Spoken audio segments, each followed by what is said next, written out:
नमस्कार। आज हम भारत के उत्तर पूर्व के एक बहुत ही अनूठे राज्य नागालैंड पर थोड़ी गहराई से बात करेंगे। जी। हमारे पास जो जानकारी है वो इसके इतिहास, इसकी बहुत विविध संस्कृति और जाहिर है इसकी अद्भुत प्राकृतिक सुंदरता पर रोशनी डालती है। हाँ। मकसद यही है कि हम समझें कि नागालैंड में ऐसा क्या खास है, वहाँ के लोग, उनका सफर, उनकी जमीन। तो चलिए इसे खोल कर देखते हैं। हाँ, तो नागालैंड जैसा आपने कहा भारत के बिल्कुल उत्तर पूर्वी कोने में है।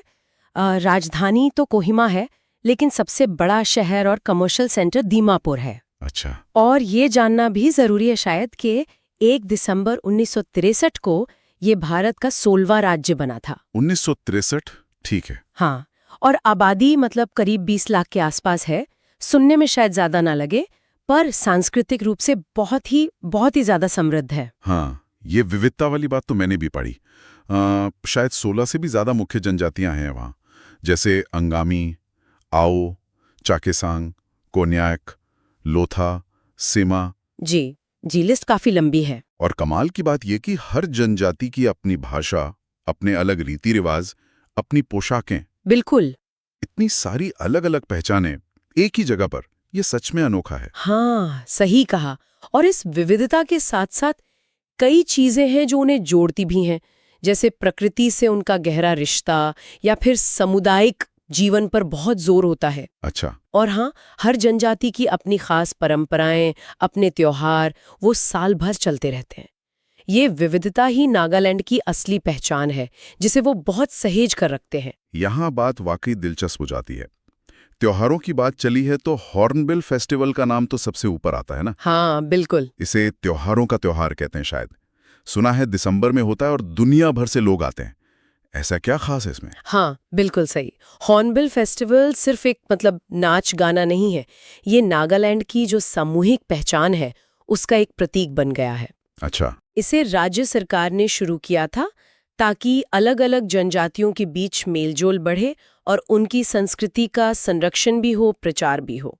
समझ गया। वहाँ आपको सभी प्रमुख नागा जनजातियों की कला, उनका संगीत, उनके नृत्य, पारंपरिक खेल, यहाँ तक कि उनका खाना पीना, सबका एक अद्भुत संगम देखने को मिलता है।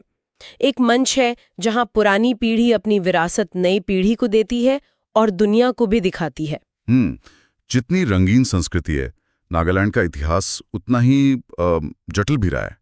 ब्रिटिश काल में ये असम का हिस्सा था, है ना? हाँ, और भारत की आजादी के बाद एक नागा राष्ट्रीय आंदोलन ने काफी जोर पकड़ा। इसमें एक अलग संप्रभु नागा राष्ट्र की मांग थी। ओके। इसके कारण फिर कई दशकों तक भारत सरकार और अलग-अलग नागा राष्ट्रवादी समूहों के बीच में संघर्ष चला। वो दौर काफी मुश्किल था। हाँ, वो तो है। लेकिन पिछले कुछ सालों में शांति की तरफ भी तो कदम बढ़े हैं, जैसे वो 2015 के समझौते का जिक्र आता है। जी, इसे अगर बड़े परिप्रेक्ष्य में देखें तो 2015 में भारत सरकार और जो सबसे प्रमुख नागा समूह है NSCM-IM, nationalist socialist council of Nagaland, Isak Muivah, इनके बीच एक फ्रेमवर्क एग्रीमेंट हुआ। फ्रेमवर्क एग्रीमेंट, हाँ। ये एक बहुत महत्वपूर्ण कदम था क्योंकि जानकारी के मुताबिक इसमें पहली बार नागा लोगों के जो यूनिक इतिहास और पहचान है उसको एक तरह से औपचारिक मान्यता देने की बात हुई। अच्छा, ये अहम था। हाँ, क्योंकि यही दशकों के संघर्ष का एक मुख्य मुद्दा रहा था। हालांकि देखिए, अंतिम समाधान पर बातचीत अभी भी चल रही है, उसमें कई पेचीदियां हैं, पर इस समझौते ने शांति की उम्मीद तो जरूर जगाई है।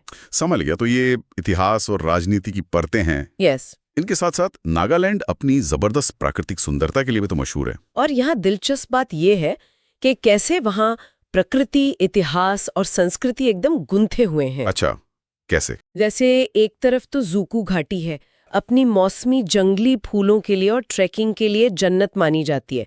खासकर मानसून के बाद तो वो देखने लायक होती है। वाह, मैंने तस्वीरें देखी हैं, कमाल की लगती हैं। हाँ, और दूसरी तरफ आप कोहिमा जाइए तो वहाँ वो युद्ध स्मारक है। द्वितीय विश्व युद्ध की एक बहुत भयंकर लड़ाई हुई थी, बैटल ऑफ कोहिमा। हाँ, सुना है। उसे पूरब का स्टालिनग्राद भी कहते हैं शायद। बिल्कुल, वो स्मारक मित्र राष्ट्रों के उन सैनिकों को श्रद्धांजलि है जिन्होंने वहां जापानी सेना को आगे बढ़ने से रोका था।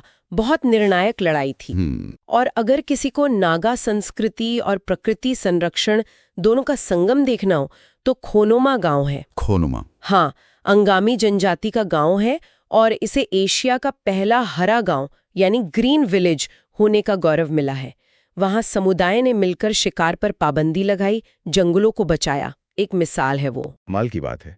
मतलब वहां के लोग सिर्फ अपनी परंपराओं पर गर्व नहीं करते, बल्कि मेहमान नवाजी और पर्यावरण के लिए भी जाने जाते हैं। बिल्कुल। नागालैंड के लोग आपको बेहद मिलनसार मिलेंगे और अपनी सांस्कृतिक विरासत को बहुत गंभीरता से लेते हैं, उसका सम्मान करते हैं। उनके जीने के तरीके में ये झलकता है। तो इन सब का क्या मतलब है? मतलब अगर सार निकालें तो नागालैंड सिर्फ पहाड़ों और जनजातियों की भूमि नहीं है। नहीं, बिल्कुल नहीं। ये जीवंत संस्कृतियों का एक जटिल लेकिन महत्वपूर्ण इतिहास का, अद्भुत प्राकृतिक सुंदरता का और हाँ, मुश्किल हालात से उभरकर शांति की तरफ बढ़ते लोगों का एक मिश्रण है। सही कहा आपने। नागालैंड एक जीती जागती सांस लेती हुई संस्कृति है। यहाँ अतीत और वर्तमान साथ साथ चलते हैं। हर त्योहार, हर पोशाक, हर गीत, उसमें इतिहास और पहचान की कहानियां छुपी हैं। ये वाकई सोचने पर मजबूर करता है। हाँ, और ये एक महत्वपूर्ण सवाल खड़ा करता है कि कोई भी क्षेत्र, खासकर नागालैंड जैसा विविध, अपनी इन खास सांस्कृतिक पहचानों को आज की दुनिया में, मतलब ग्लोबलाइजेशन, विकास की चुनौतियां और ये जो नाजुक शांति प्रक्रिया चल रही है, हाँ, इसके बीच कैसे संतुलित रखेगा, कैसे संरक्षित करेगा। भविष्य में संस्कृति, पहचान और शांति का ये जो ताना बाना है, इसका संतुलन कैसे बना रहेगा, ये देखने वाली बात होगी।